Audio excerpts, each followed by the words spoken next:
नमस्कार, आप live cities देख रहे हैं। मैं हूं जय शुक्ला।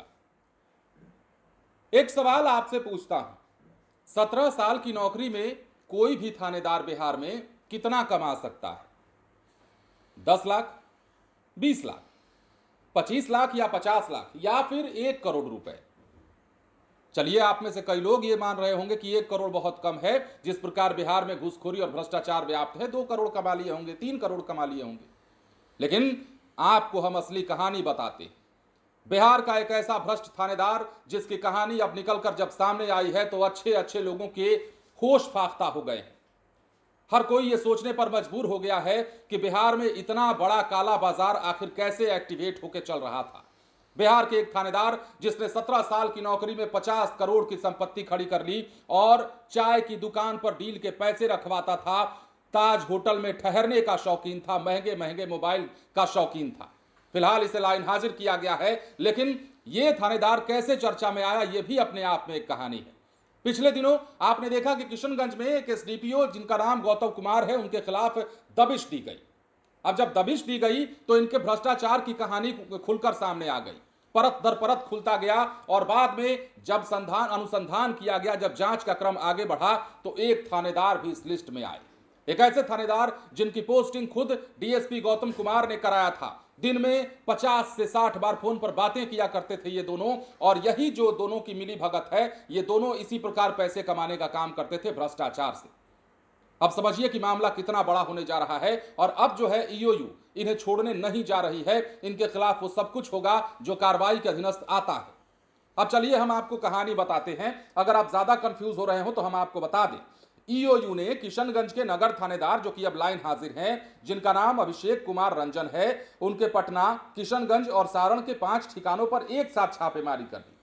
टीम ने रामकृष्णा नगर पटना में, रामकृष्णा नगर, किशनगंज स्थित सरकारी आवास, सरकारी कार्यालय, सारण स्थित पैतृक आवास और सारण में उमानगर स्थित आवास में रेड की। 2009 बैच के दारोगा अभिषेक पर ईओयू ने आय से 115.66% अधिक संपत्ति का मामला दर्ज किया।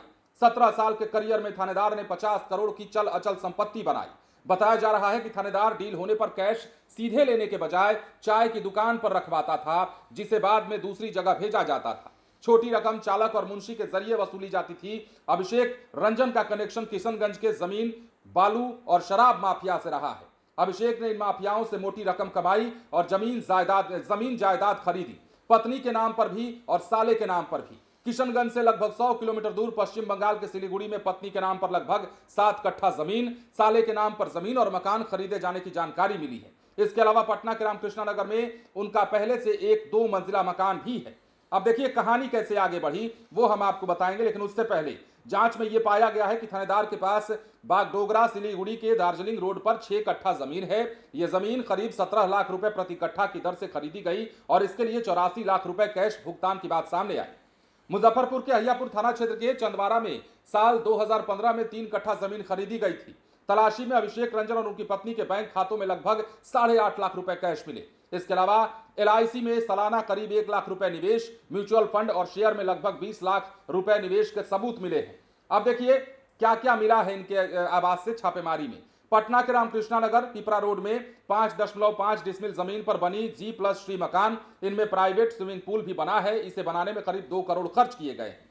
बंगाल में जो निवेश है उसकी जानकारी समझिए। बागडोगरा पश्चिम बंगाल में पत्नी साले के नाम पर 1.02 करोड़ में 6 कट्ठा जमीन।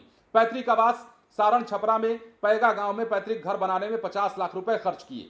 अब वाहनों का काफिला समझिए, 7 ट्रक और एक CBZ बाइक भी इनके पास है।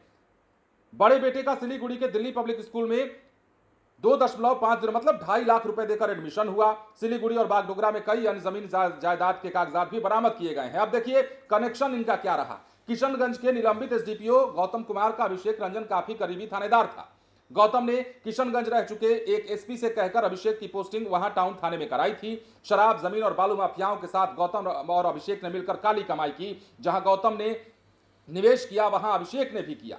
गौतम और अभिषेक का किशनगंज में कार्यालय और सरकारी आवास पास में ही है, पर हर दिन दोनों के बीच 40 से 50 बार बातें होती थी। गौतम के मोबाइल के सीडीआर से ही अभिषेक का पता चला था। अभी किशनगंज के और पुलिस अधिकारी ईओयू के रडार पर हैं। मतलब 100 करोड़ कमाने वाले एसडीपीओ गौतम के बारे में तो अब तक आपने जाना था, लेकिन 50 करोड़ की कमाई करने वाले इस थानेदार की बात भी आपको करनी चाहिए और समझना चाहिए कि बिहार में कैसे कैसे घाघ बैठे हैं जो पुलिस की वर्दी सिर्फ और सिर्फ इसलिए पढ़ाई करके लेते हैं या 3-5 करके लेते हैं ताकि वो मोटी कमाई कर सके, काला धंधा चला सके और भ्रष्टाचार के पैसे से हवेली महल अटारी खड़ी कर सके। और अब जबकि ये बात खुला है, अब जब इसका खुलासा हुआ है तो सबके होश फाख्ता हो गए हैं, सब हैरान हो गए।